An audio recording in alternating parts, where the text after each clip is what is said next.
Hi நண்பர்களே, சந்தோஷம் சந்தோஷம் வாழ்க்கையில் பாதி பலம். சந்தோஷம் இல்லை என்றால் மனிதர்க்கு ஏது பலம்? புயல் மையம் கொண்டால் கரை மண்ணில் உண்டு. எந்த தீமைக்குள்ளும் சிறு நன்மை உண்டு. ஓ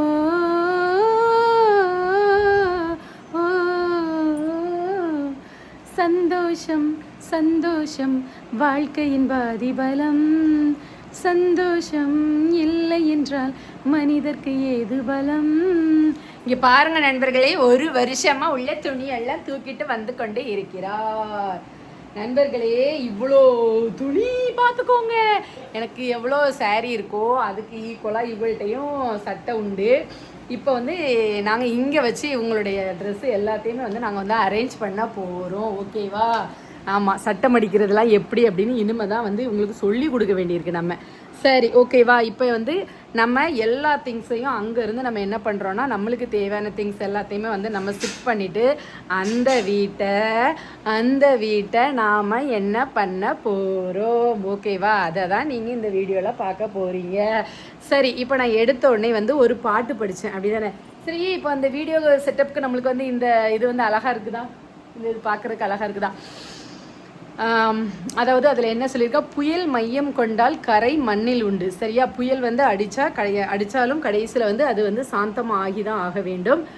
ஒவ்வொரு துன்பத்திற்கு பின்பும் ஒரு முடிவு அப்படின்னு சொல்லி உண்டு. நம்ம எல்லாருக்குமே தெரியும், இரவு பகல் அப்படிங்கிற மாதிரி ஒவ்வொருக்கும் ஒரு எதிர்வினை வந்து உண்டு. ஸோ அதை மாதிரி எல்லாருடைய வாழ்க்கையிலும் கஷ்டங்கள் வரும். நாம் ஒவ்வொருத்தரும் அதை கடந்து அடுத்த நிலைக்கு வாழறதுக்கு வந்து அவங்கவுங்களுடைய மன தைரியம் மற்றும் அந்த இதோட முடிஞ்சு போகலை, இன்னும் இருக்குது, இதுவும் கடந்து போகும் அப்படிங்கிறது. அப்புறம் நிறைய பேருடைய நல்ல ஒரு தூண்டுதல், சப்போர்ட்டிவான வார்த்தைகள், இது எல்லாம் தான் நம்மளை வந்து அடுத்த நிலைக்கு கொண்டு போகிறது. ரொம்ப ரொம்ப ரொம்ப ரொம்ப முக்கியமானது என்ன அப்படின்னா, மற்றவர்களுடைய வார்த்தைகள் அப்படிங்கிறத விட நம்மளை வந்து நாம் எப்படி வந்து செதுக்குறோம், அதை விட்டு எப்படி நம்ம கடக்கிறோம் அப்படிங்கிறதா. இப்போ வந்து நம்ம வந்து ஒரு சகதியில் விழுறோம், இல்லை ஒரு அசிங்கத்தில் மிதிக்கிறோம் அப்படின்னா அடுத்தவங்க வந்து கழுவி விடுவாங்க அப்படின்னு சொல்லிட்டு நம்ம வந்து என்ன பண்ணக்கூடாதுன்னா வெயிட் பண்ணக்கூடாது. அது ஃபுல்லாக உடம்பு முள்ளாக பரவுறதுக்கு முன்னாடி நம்ம வந்து டக்குன்னு அந்த இடத்த விட்டு எப்படி மூவ் ஆகுறது, எப்படி க்ளீன் பண்ணுறது அப்படிங்கிறத நம்ம பார்க்கணும். சரியா?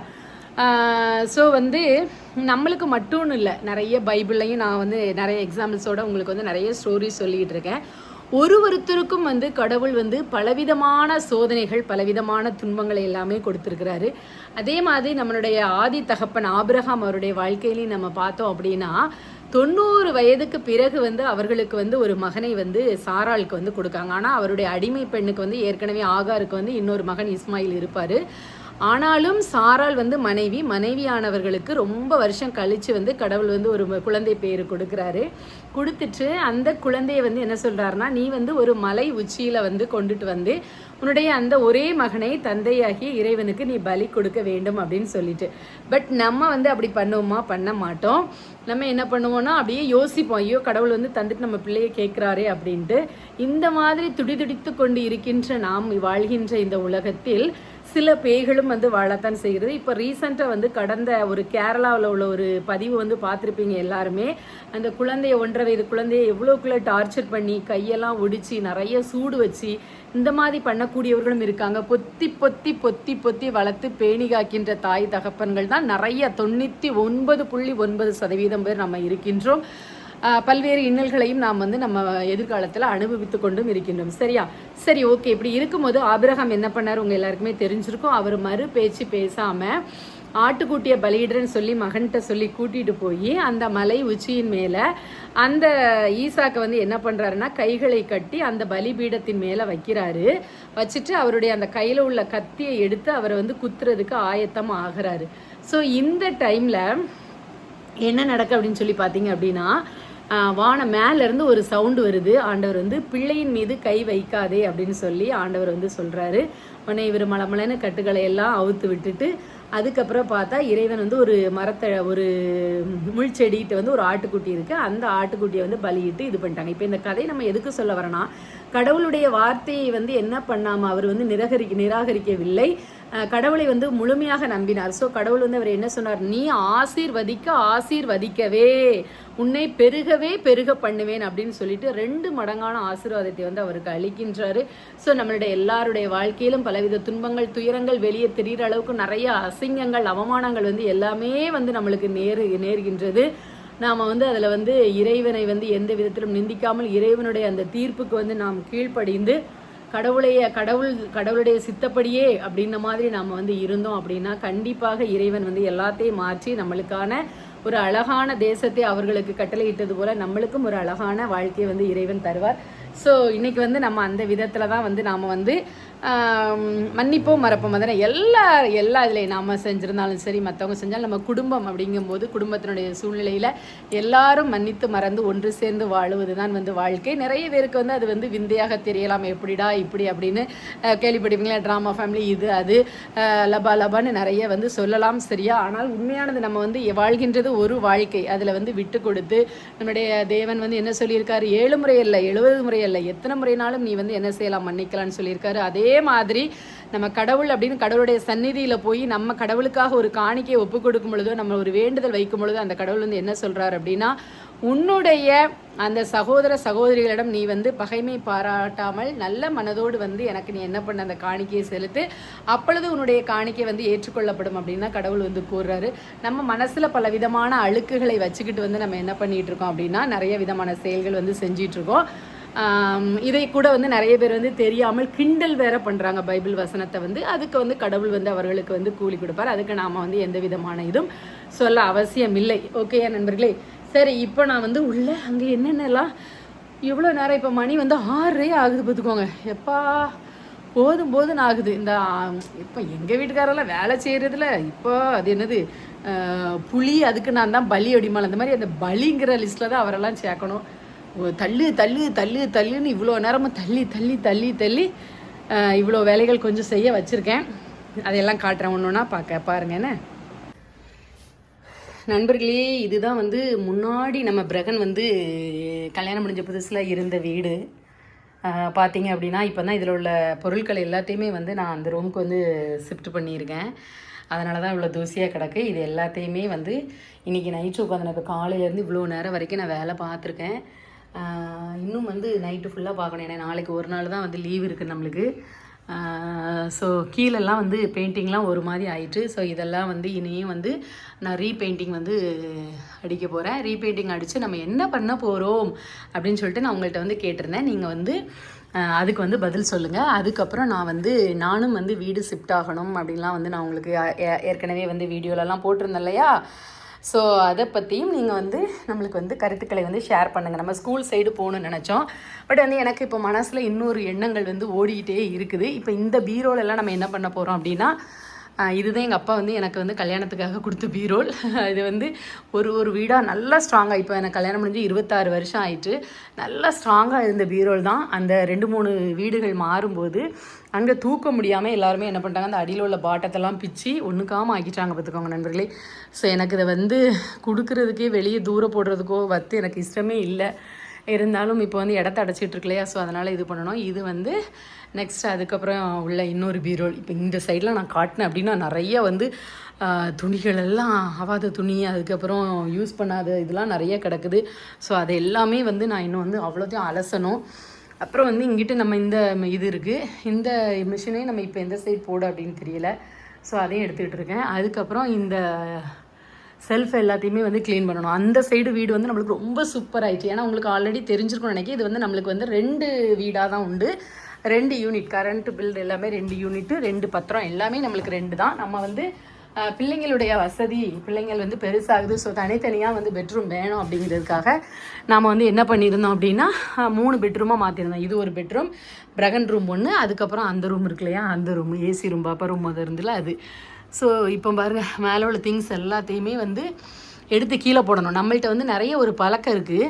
நம்ம வந்து யூஸ் பண்ணுறோமோ இல்லையோ, இது வேணும்னு நம்ம தூக்கி என்ன பண்ணுவோம், எல்லார் வீட்லேயும் நம்ம மேலே வச்சுருப்போம். ஆனால் இது ஏனோ தானோன்னு இருக்குது, வச்சதுலாம் கொசாமசான்னு குழஞ்சி போய் நம்ம வேறு 3 வருஷமாக இல்லாமல் இருந்தோமா. ஸோ யார் வீட்டில் நீங்களும் வந்து வேணும்னு தூக்கி நீங்கள் வைப்பீங்க, ஆனால் அதுக்கப்புறம் நம்ம அதையும் என்ன செய்ய மாட்டோம், யூஸ் பண்ண மாட்டோம். அந்த மாதிரிலாம் யார் வந்து வச்சுருக்கீங்க அப்படின்னு சொல்லுங்கள். இப்போ இந்த ரூமில் நம்மளுடைய ஒரு கட்டில் கிடந்துச்சு, அதையும் எடுத்தாச்சு. இங்கிட்டு வந்து என்னோடய மிஷின் வச்சுருந்தேன், அதையுமே வந்து நான் வந்து எடுத்து தூக்கி வச்சாச்சு. இப்போது அப்பாவுடைய இது எப்போ எனக்கு மிச்சமாக இவருக்கு ட்ரெஸ் இருக்குப்பா, இந்த இதையும் எடுக்கணும். மடிக்கிறதுக்குள்ளே இன்றைக்கி விடிய இருந்து பாட்டை கேட்டுட்டு மடிக்க வேண்டியதான். இவங்களுடைய துணி, என்னுடைய துணிலாம் பர்ஃபெக்டாக இருக்குது. தருவிக்குளம் வீட்லேயும் நம்மளுக்கு அவ்வளவும் ரெடியாக இருக்குது. ஸோ தருவிக்குளமுடைய ரூம் டூரும் வந்து போடணும் அப்படின்னு நினச்சிட்டு இருந்தேன். ஸோ இந்த லீவ் ஃபுல்லாக ஆகியும் போட முடியலை. ஸோ இப்போ வந்து இந்த வீட்டை வந்து நம்ம அர்ஜெண்ட்டாக வந்து ரெடி பண்ண வேண்டிய தருணத்தில் வந்து நம்ம இருக்கோம். ஸோ அதனால் எல்லா வேலையும் வந்து பலமலம் நடந்துகிட்ருக்கு. என்ன எதுக்காக நம்ம சீக்கிரம் ரெடி பண்ணுறோம் அப்படிங்கிறது எனக்கு சொல்லுங்கள். இன்னும் இந்த சோஃபா செட்டை தூக்கி அங்கே போடணும். இப்போ வந்து நம்ம இந்த ரூம்குள்ளே வந்து நீங்கள் வரோம். இந்த ரூம்குள்ளே இங்கே பார்த்தீங்கன்னா இது அவங்க ரூமில் உள்ள துணி. நான் கட்டில் வந்து நீட்டாக சூப்பராக அழகாக எடுத்து போட்டிருந்தேன். இப்போ துணியெல்லாம் கொண்டு போட்டாச்சு, மடி அப்படின்னு சொல்லி போட்டாச்சு.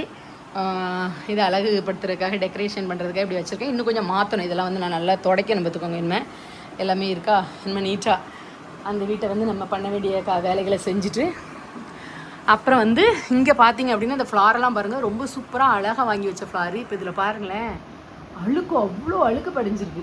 சரியா, இதெல்லாம் நான் எடுத்து இப்போ நல்லா சர்ப்பு போட்டு ஊற வைக்க போகிறேன். ஊற வச்சு நல்லா ரெட் கலரில் இருக்கும் பாருங்கள். இதெல்லாம் வந்து ரெடி பண்ணிவிட்டு அதுக்கப்புறம் உங்களுக்கு வந்து நான் அதை சார்ட்ஸில் வந்து சின்ன குட்டி மினி விளாக்கில் வந்து போட்டு காமிக்கிறேன். அப்புறம் வந்து நம்மளுடைய மியூசிக் போடுற பியானோ பார்த்தீங்களா, பியானோ தானே, ஆமாம், சரித்துக்குட்டி வந்தாலும் ரொம்ப சூப்பராக வந்து போடுவா பார்த்துக்கோங்க. இது அன்னைக்கு தான் வந்து இந்த செட்டப்ஸ் எல்லாம் வந்து நான் சூப்பராக வந்து அரேஞ்ச் பண்ணேன். சரித்து பாப்பா வந்தாங்கன்னா எல்லாத்தையும் உழைச்சி வச்சுருவாங்க. அதை ரெடி பண்ணியாச்சு. அதுக்கப்புறம் வந்து இங்கே உள்ளே வந்தோம் அப்படின்னா இதில் வந்து எப்போ அழுக்கு மண் எல்லாம் பார்த்தீங்க அப்படின்னா ஒரு பெரிய பாம்பே நம்ம எடுத்தாலும் எடுத்துடலாம் அப்படி வந்து இருந்துச்சு. ஸோ ட்ரெஸ்ஸிங் டேபிள் மேலே அழகுக்காக 2 ஃப்ளவர் வால்ஸ் வந்து வச்சுருக்கேன். அப்புறம் இது எல்லாமே நல்லா க்ளீன் பண்ணி எடுத்தாச்சு. இந்த சைடெலாம் மண் இருந்துச்சு. அதுக்கப்புறம் குட்டி பீரோவில் வந்து இந்த சைடில் வந்து வச்சுருக்கேன். அதுக்கப்புறம் இதில் பெரிய பீரோல், பிளாஸ்டிக்லேயே பெரிய பீரோல். முன்னாடி நாங்கள் வாங்கும் போதே வந்து 7,000 வந்துச்சு. இப்போ வீட்டுக்கு வந்து கூட தான் பார்த்துக்கோங்க, 10 கிட்ட ஆயிடுச்சு. பட் நல்லா ஒரு வர்த்தி. இங்கே மேலே எல்லாமே அவளோட ட்ரெஸ்ஸஸ் எல்லாத்தையுமே வந்து தூக்கி வச்சாச்சு. ஏன்னா அடுத்து யூஸ் பண்ணுற மாதிரியும் தெரியும் எப்படின்னு இருந்தாலுமே வந்து யூஸ் பண்ணுறதில்ல. அதனால் யாருக்காவது தான் நம்ம வந்து கொடுக்கணும். அப்புறம் நம்மளுடைய கரடி பிள்ளைகள்லாம் இங்கே வந்து இருக்காங்க. இன்றைக்கி வந்து இதுக்கு நியூவாக பெட்ஷீட்லாம் வந்து நான் வாங்கணுன்னு இருக்கேன். சூப்பராக பெட்ஷீட்லாம் வாங்கணும். அப்புறம் இது வந்து இனிமேல் நான் பேப்பர் திருத்துறதுக்கு, அதுக்கப்புறம் எனக்கு எழுதுறதுக்கு எல்லாமே இந்த டேபிளை வந்து அரேஞ்ச் பண்ணலான்ட்டு இருக்கேன். எல்லாம் துடைக்கணும். சரியா, இதெல்லாம் வந்து நான் உங்களுக்கு ஓவரால் இன்றைக்கி வச்சுருக்கிறத நான் காமிக்கிறேன். சரியா, அப்புறம் இங்கே பார்த்தீங்க அப்படின்னா என்னுடைய ட்ரெஸ்ஸு ஸ்கூலுக்கு போட்டுட்டு போகிறதுக்காக கொஞ்சம் தான் வச்சுருக்கேன். ப்ளவுஸே இவ்வளோ இருக்குது. இந்த ப்ளவுஸ் கம்மி தான் அங்கேயே இருக்குது. பாவடைகள் எல்லாமே சாரீஸ் வந்து ஒரு 10-20 சாரீஸ் தான் இப்போ இருக்குது. எல்லா சாரீஸும் அங்கே இருக்குது, எடுத்துகிட்டு வரணும். அப்புறம் இந்த செல்ஃப் எல்லாத்தையும் தொடச்சி அரேஞ்ச் பண்ணி இதுலேயுமே வந்து நிறைய திங்ஸ் வைக்கணும்னு இருக்கேன். அப்புறம் வந்து டெக்கரேஷனுக்கு இங்கிட்டு வந்து ஏதாவது ஒரு பிக்சர் வந்து ஒட்டணும். ஸோ இவ்வளோ வந்து இன்றைக்கி வந்து நான் பண்ணிட்டே இருக்கேன் நண்பர்களே. இதுக்கு மேலே எனக்கு முடியல.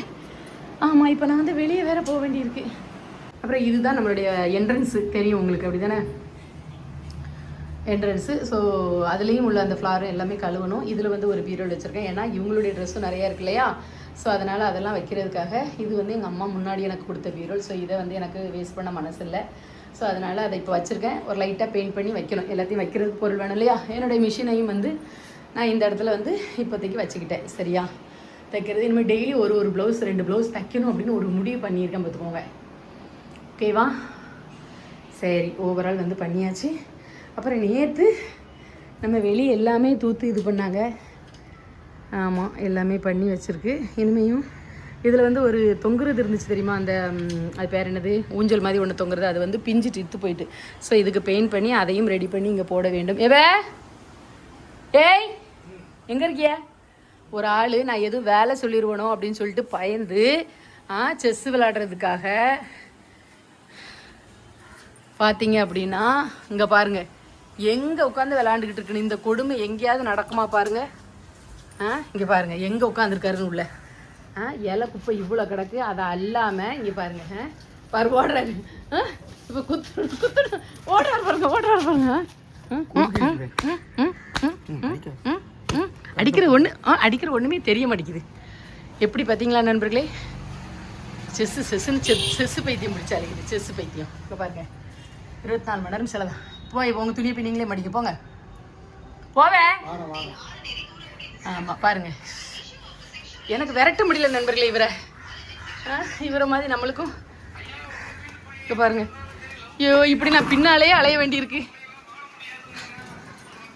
எல்லா செவரும் என் செவருலாம் பிஞ்சு இருக்குது நண்பர்களே. இதுக்கு செவரு வந்து இப்படி பிஞ்சு இருக்குல்ல, இதுக்கு வந்து திருப்பி ரீபெயிண்ட் அடிக்கலாமா இல்லைன்னா கல் ஓட்டலாமா அப்படின்னு சொல்லிட்டு எனக்கு வந்து நீங்கள் ஒரு ஐடியா சொல்லுங்கள். எப்பா நான் வந்து இப்போ வந்து கொஞ்சம் வெளியே போய் ஜாமான் வாங்க போகிறேன் சரியா. இன்னும் எனக்கு ஸ்கூலுக்கு திங்ஸ் எதுவுமே வாங்கலை. ஸோ வந்து அப்படியே ரிலாக்ஸாக போயிட்டு ஜாமான் வாங்கிட்டு வரலாம் அப்படின்னு பார்க்குறேன் சரியா. ஓகே, உடம்புலாம் பயங்கரமாக வலிக்குது. சரி நான் போய் மேல் கழுவிட்டு இல்லை குளிக்க தான் போகிறேன். தலையெல்லாம் ரொம்ப டஸ்ட் ஆகிட்டு. ஸோ வந்து நான் வந்து என்ன பண்ண போகிறேன்னா குளிக்க போகிறேன். குளிச்சுட்டு நான் வந்து கிளம்ப போகிறேன். அப்புறம் சரித்து பாப்பாவையும் கொஞ்சம் போய் பார்க்கணும். பார்த்துட்டு வந்து வரேன் சரியா. நீங்கள் பார்த்துட்டு நம்மளுடைய ஹோம் ப்ராசஸ் வந்து எதுக்கு இவ்வளோ வேகமாக நடந்துகிட்ருக்கு அப்படிங்கிறத சொல்லுங்கள். அதுக்கப்புறம் வந்து இந்த நிறையா இது பிஞ்சிட்டு வருதுல்ல, இதுக்கெலாம் வந்து மேலே நல்லா இருக்குது, கீழே பூரா பிஞ்சிருக்கு. ஸோ வந்து பாதி அளவுக்கு கல் ஓட்டலாமா இல்லை திருப்பியும் ரீபெயிண்டிங் அவ்வளோ ஃபுல்லாக அடிக்கலாமா அப்படின்னு சொல்லிட்டு நீங்கள் வந்து உங்களுடைய மேலான கருத்துக்களை பதிவிடுங்கள். டேக் கேர், டாடா, பாய் பாய்.